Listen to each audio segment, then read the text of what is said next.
Hello friends, it's Kristie Marcotte. I wanted to give everyone a quick update on my recent glaucoma surgery.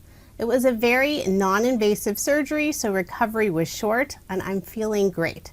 I am making sure to rest my eye once in a while. I won't know if the surgery was successful for another few weeks or even possibly a few months. But if it was successful, I'll return and have my right eye done as well. I thought for my first video back, I would do a quick haul since I've been shopping just a little bit. I'll start with the new Valentine release from Honeybee Stamps. I love that they include this little inspiration card, and you could use that for a card. In fact, I might. It's really cute. If you do purchase over a certain amount, you'll get the free stamp set and also the coordinating die set. So I received both. I'll probably only use the sentiments since I don't color images. I bought one pack of these new acrylic hearts in the pure color, and I really wish I would have picked up the other two colors as well. I like these a lot. There's a bunch of different sizes included. I also bought this adorable Happy Mail clay bits, little tiny envelopes with hearts on them. You could use them inside shaker cards or add them as embellishments on the outside of your card. If you love to color images, Honeybee Stamps released a bunch of fun stamp sets. Now I don't color, but this stamp set is perfect for me. I could do some paper piecing. This is called a Waffle Lot, and I have the coordinating die set along with the stamps. I really like that one of the sentiments has the word like instead of love, so this will be perfect for the Valentine cards I make for the retirement home. The other stamp set I purchased is called Hugs Enclosed, and this is so fun. I mostly bought it for that Happy Mail sentiment, but I really love this large stamp. I think it's about 6 by 6 inches, maybe a little bit less. You could do coloring on this. You could use embossing powder, which is probably what I'll do. You could stamp it on an ink blended background. So many options, even if you don't color. And I did pick up the coordinating dies as well. I purchased a couple dies.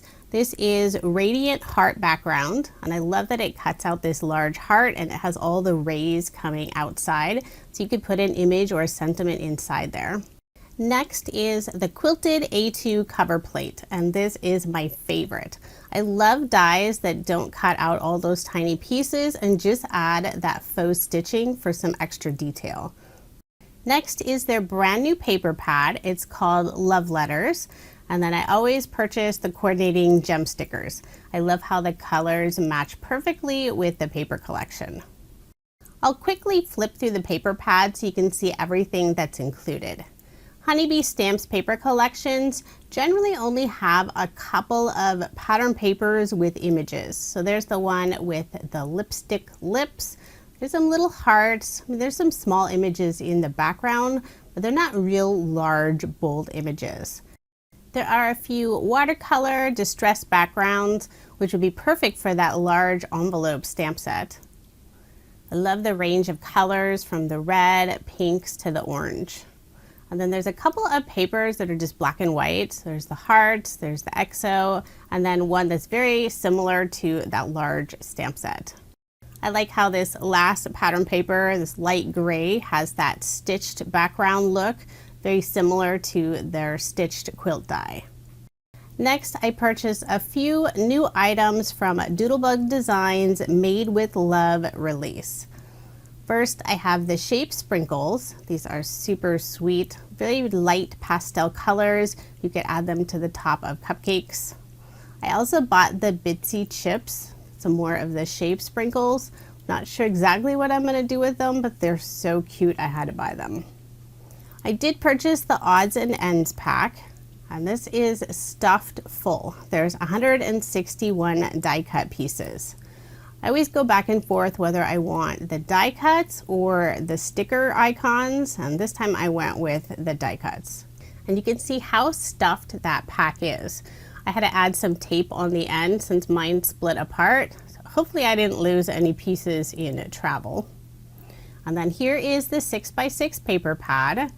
It's a very typical look for Doodlebug. Lots of cute patterns. They always add in some tone on tone and muted designs. There are a few patterns that I probably won't use. They have this sheet with all these tiny tags, and I just find that they're way too small, but somehow I'll figure out what to do with those. I love how some of the papers would work for any time of year. There's lots of cupcakes, there's some stripes and plaids, there's polka dots, really nice variety. So I'll flip it over and you can see the other side.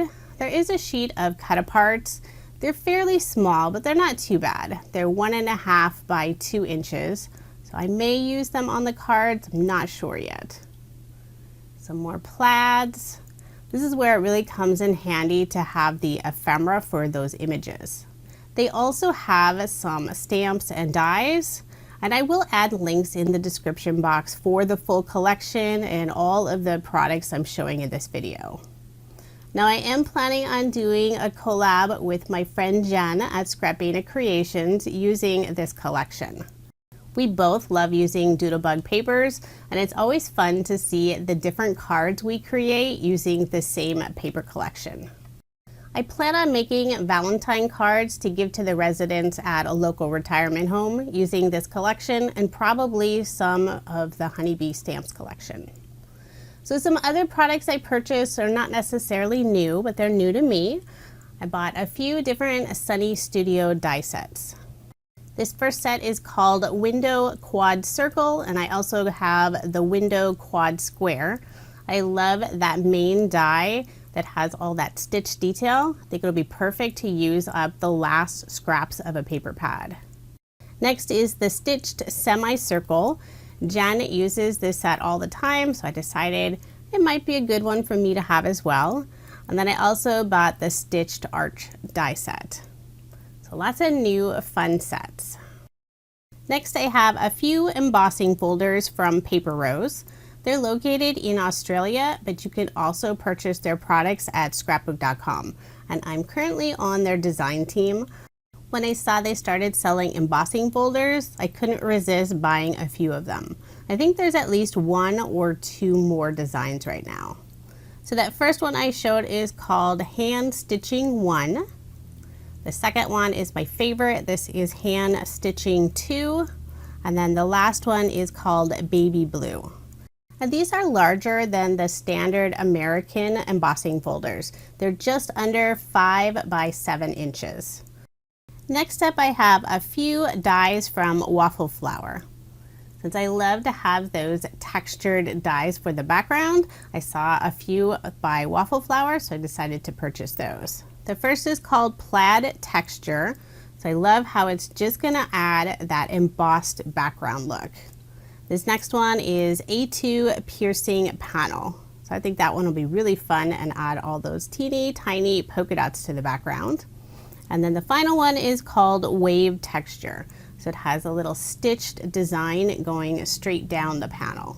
And I did have to laugh over the label on that last die. It has Wave Texture Die. Not sure why the word die was listed twice. So I have one more item I want to show. I did purchase another 6x6 paper pad. This is by Echo Park. It's called Coffee and Friends. So another fun coffee themed paper collection, although many of the designs don't have anything to do with coffee. There are lots of cut-aparts included. I'm not really sure what to do about this letterboard, or it could be a chalkboard. It doesn't really work well for cards, so I'll probably use the opposite side. Here's some more cut-aparts. I will use some of them. For others, I'll probably just bring in some general sentiments. Another sheet of cut-aparts. I recently shared a coffee themed video using a paper pad by Paper Rose called Coffee Date. And I mentioned in that video, I do not like coffee. I do live in Western Washington and there are coffee shops everywhere, but I am not a fan other than I love the smell of coffee. But I have so many friends and family that love coffee, so it's always fun to purchase the coffee themed paper collections. I think this paper collection has a great balance of those busy patterns and some tone-on-tone patterns. Makes it much easier to create cards without bringing in a lot of extra solid cardstock. So just a few more patterns, Some pretty leaves. There's lots of stripes. There's a nice tone on tone. There's some more plaids. I just love the colors in this collection. Very spring feeling. I will be starting on some of those Valentine collections first, since Valentine's Day is really just around the corner now. I also started working on a new paper pad video, so hopefully I will have that up within the week. It feels so good to be making cards again. I will have links provided in the description box for all of the products I showed in this video. Thank you so much for watching, and I hope you have a wonderful day.